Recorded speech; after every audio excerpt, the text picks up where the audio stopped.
केंद्रीय वित्त मंत्री निर्मला सीतारमण द्वारा लोकसभा में अपना बजट पेश किया और बजट आने के बाद प्रदेश के सबसे बड़े औद्योगिक क्षेत्र बद्दी बरोटीवाला नालागढ़ के उद्योगपतियों की मिली जुली प्रतिक्रियाएं भी सामने आ रही हैं। कुछ उद्योगपतियों ने जहां इस बजट का स्वागत किया है, वहीं कुछ उद्योगपतियों की उम्मीदों पर यह बजट खड़ा नहीं उतर पाया है और उन्होंने कहा है कि सरकार ने खासकर धागा से संबंधित उद्योगों का बिल्कुल भी ध्यान नहीं रखा है और उनके लिए बजट में कोई भी ज्यादा बड़ा प्रावधान नहीं किया गया है। इस बारे में मीडिया से बातचीत करते हुए सिद्धार्थ ग्रुप के मालिक एवं बद्दी बरोटीवाला नालागढ़ उद्योग संघ के उपाध्यक्ष रामगोपाल अग्रवाल ने बताया कि इस बजट में धागा इंडस्ट्री के लिए कोई खास ध्यान नहीं रखा गया है। उन्होंने कहा है कि उद्योगपतियों को सरकार से काफी उम्मीदें होती है, जिसको लेकर वह केंद्रीय वित्त मंत्री निर्मला सीतारमण से चंडीगढ़ में मुलाकात कर अपनी समस्याएं उन्हें बता चुके हैं। उन्होंने कहा कि 800 टन के करीब धागा और कपड़ा चीन से आ रहा है और उन्होंने धागे पर मिनिमम सपोर्ट प्राइस लगाने की मांग उठाई है। Ramgopal Agarwal, director Siddhartha super, pattern Nalagarh industry association, vice president BBNIA and advisor NITMA, Bihar northern India textile mills association. Centre ने वैसे तो सरकार की दृष्टि से तो बजट बहुत अच्छा है, कुछ नहीं है भाई। और हम इंडस्ट्री की दृष्टि से देखें तो कह सकते हैं कि भाई बजट में कुछ चीजें ठीक भी है और जो सरकार से इंडस्ट्री को जो बहुत ज्यादा एक्सपेक्टेशन रहती है या दबाव में आज इंडस्ट्री चल रही है, तो उसमें कुछ सरकार ने दिया नहीं। स्पेशली मैं टेक्सटाइल सेक्टर की बात करूं, टेक्सटाइल सेक्टर में सबसे ज्यादा मार लगी हुई है। जो कपड़ा इंपोर्ट हो रहा है, यार्न इंपोर्ट हो रहा है चाइना से। आज ये हमारे लुधियाना में 800 टन रोज का धागा और कपड़ा इंपोर्ट होके चाइना से डेली आ रहा है, 800 टन। तो उस दृष्टि से सरकार से अपेक्षाएं थी कि भी टेक्सटाइल के लिए, सिंथेटिक टेक्सटाइल के लिए कुछ सरकार इस बजट में करेगी। उसमें हमारी 2-3 चीजें की एक्सपेक्टेशन थी, जिसकी सरकार से हमने मांग रखी थी कि मिनिमम इंपोर्ट प्राइस जो है धागे पे लगाई जाए, वो अक्रॉस द बोर्ड 10 सेक्शन है HSN कोड के, 10 में लगाई जाए। अभी 5 में वो प्रिवेल कर रही है। कुछ चाइना से जो धागा और कपड़ा इंपोर्ट हो रहा है, उस पर सरकार कुछ इंपोर्ट ड्यूटी लगाए, कुछ भी करे या कस्टम बढ़ाए, उस पर एक एक्सपेक्टेशन थी, लेकिन हमें निराशा उस दृष्टि से मिली है। दूसरा पक्ष बजट का यदि हम देखते हैं तो MSME के लिए एक दबाव के टाइम के लिए एक सरकार ने नई योजना लाने की घोषणा की है। जब MSME दबाव में आती है तो उस समय उनको ऋण के लिए, लोन के लिए कोई सरकार नई योजना ला रही है, दबाव में उसको उसका बेनिफिट मिल सके। दूसरा, ई-कॉमर्स की एक नई नीति सरकार बनाने जा रही है, जो एक्सपोर्ट के लिए ठीक है, इस बजट में दिख रही है।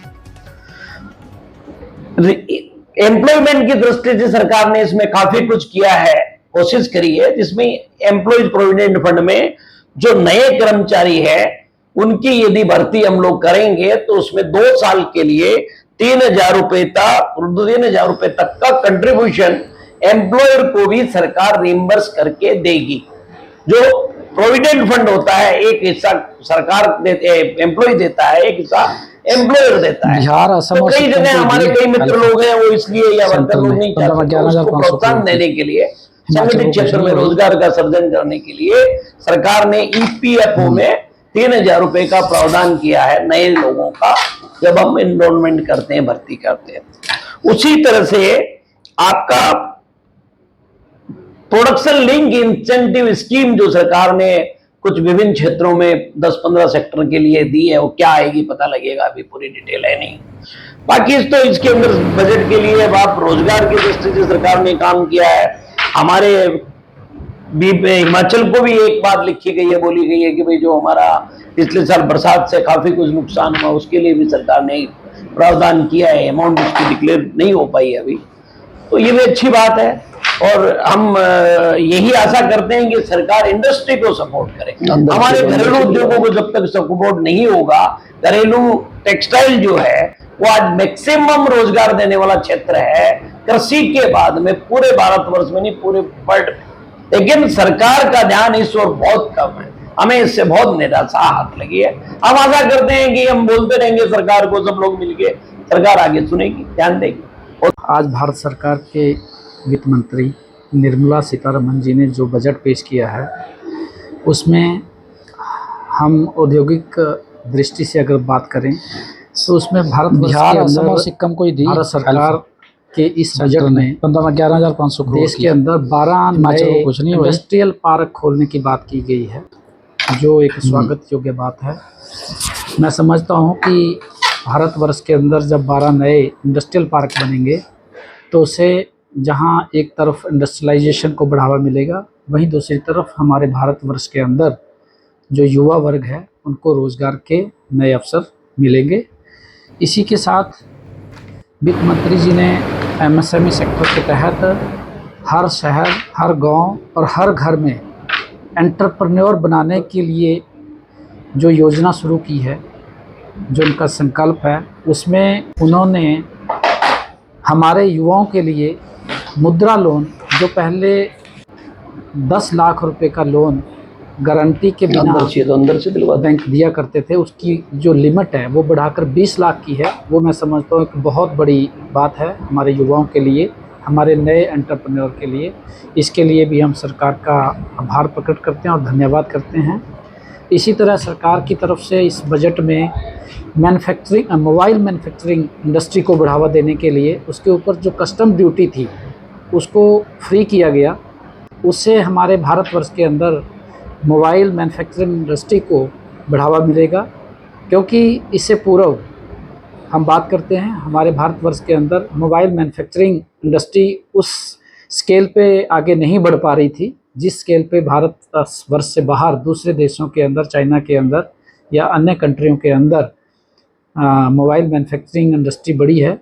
अब हमें लगता है कि इससे जो 15% ड्यूटी कम कर दी गई है, उससे ऐसा लगता है कि भारतवर्ष के अंदर मोबाइल मैन्युफैक्चरिंग इंडस्ट्री को बढ़ावा मिलेगा और एक ऐसी इंडस्ट्री है इसके अंदर रोज़गार के बहुत अवसर है और हमारे युवाओं को बहुत रोज़गार मिलेगा और साथ ही जो फ़ोन है वो भी सस्ते होंगे। कुल मिलाकर ये बजट जो है हम ये मानते हैं कि इंडस्ट्री के लिहाज से अच्छा है और इसमें बिहार, टैक्स असम और रिजीम सिक्किम में को भी ही कुछ दी फ़ायदा किया गया है, वो भी हमने देखा है। 11,500 लेकिन उसकी जो स्लैब है वो बहुत ज़्यादा हिमाचल को कुछ नहीं हुआ। हमारे लोगों को फ़ायदा नहीं कर पाती है, लेकिन फिर भी जो मिडिल क्लास के लोग हैं उनको इसकी राहत है। बहुत बहुत धन्यवाद। जय हिंद। एक अन्य जो सबसे महत्वपूर्ण निर्णय प्रदेश केंद्र की सरकार के इस बजट में रहा वो है कैंसर की जो हमारी मेडिसिन्स थी, 3 अन्य मेडिसिन्स, उनके ऊपर गवर्नमेंट ने कस्टम ड्यूटी को फ्री कर दिया है, जो एक सामाजिक तौर पर बात करें तो बहुत ही अच्छा निर्णय है। हमारे जो प्रभावित लोग रहते हैं, परिवार रहते हैं, उनको बहुत पीड़ा रहती है, महंगी दवाइयाँ होती है। अब मुझे लगता है कि जब इन पर से कस्टम ड्यूटी हट जाएगी तो ये मेडिसिन बहुत सस्ती हो जाएगी और हमारे जो प्रभावित लोग हैं उनको फ़ायदा मिलेगा। ये देश के लिए एक अच्छी बात है। इसके लिए भी हम केंद्र की सरकार का धन्यवाद करते हैं।